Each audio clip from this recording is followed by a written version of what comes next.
A one-day training camp was organized by Gumti Cooperative Milk Product Union Limited.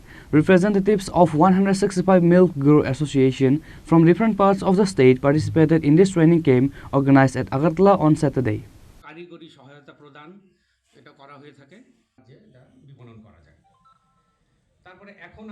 A one-day training camp was organized today at Agartala, an initiative of Gumti Cooperative Milk Product Union Limited. Two representatives, each from 165 milk guru associations from different parts of the state, participated in this training camp.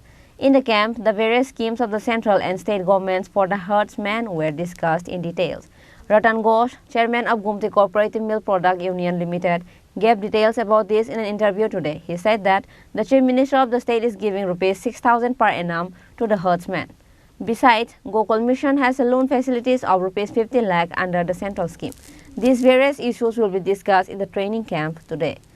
আজকে Gomti cooperative মিল ইউনিয়নের উদ্যোগে আমাদের 165টি দুগ্ধভাই সমিতি আছে, যার দ্বারা আমাদের এই গোমতী ডায়েরি চলে। সেখান থেকে দুজন করে প্রতিনিধি এসে আমাদের আজকে এখানে প্রশিক্ষণের ব্যবস্থা করা হয়েছে। প্রশিক্ষণের মধ্যে আমাদের বিভিন্ন সাবজেক্ট নিয়ে আলোচনা হবে। তার মধ্যে আমাদের রাজ্য সরকার এবং কেন্দ্রীয় সরকার যে প্রকল্পগুলি যারা কৃষক আছেন, যারা গো পালন করেন, তাদের স্বার্থে কি কি স্কিমগুলি আছে সেই বিষয়ের উপর চর্চা হবে। যেমন কিছুদিন আগে আমাদের মাননীয় মুখ্যমন্ত্রী ঘোষণা দিয়েছেন যে 6,000 টাকা করে প্রতি কৃষক যারা গো পালন করেন তাদেরকে প্রতি বছর 6,000 টাকা করে অনুদান দেওয়া হবে।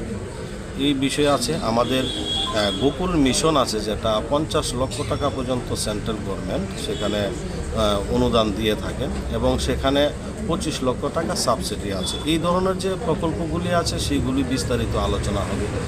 আমাদের গোমতীর যে প্রোডাক্টগুলি তৈরি হয় সেটাকে বাজারজাত তো আছে, তা সত্ত্বেও আরও যাতে কী করে বাজারজাত করা যায়, যেমন 7-8 প্রকার মিষ্টি তৈরি হচ্ছে, 3 কোয়ালিটির দুধ আছে, 3 কোয়ালিটির দই আছে, আইসক্রিম আছে, পনির আছে, ঘি আছে, এই সমস্তগুলি বাজারজাত যাতে আরও বেশি করে করা যায়। এবং আমাদের যে প্রধানমন্ত্রীর যে নারা আত্মনির্ভর ভারত, সেই আত্মনির্ভর ভারত তখনই সফল হবে যখন আমাদের গ্রামীণ এলাকার যারা কৃষক, যারা পিছিয়ে পড়া মানুষ, তাদের যতক্ষণ আমরা উন্নয়ন করতে পারবো তবে আত্মনির্ভর ভারত সম্ভব।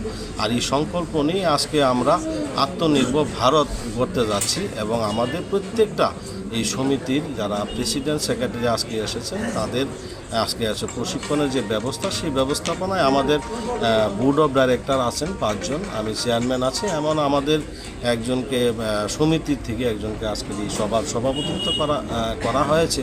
তো আগামী দিনে আমরা গোমতী ডায়েরি কীভাবে উন্নতি করা যায় সেই লক্ষ্যে আজকে আমাদের এই প্রশিক্ষণটা চলছে এবং আমাদের সরকার, কেন্দ্রীয় সরকার, রাজ্য সরকারের যে প্রকল্পগুলি নিয়ে মানুষের কাছে যাতে নিয়ে যেতে পারি, সবাই যাতে এই সুবিধাগুলি ভোগ করতে পারে, তার জন্য আজকে আমাদের এখানে প্রশিক্ষণের ব্যবস্থা করা হয়েছে। Reported by Pranav from Agartala, Chini Khorang.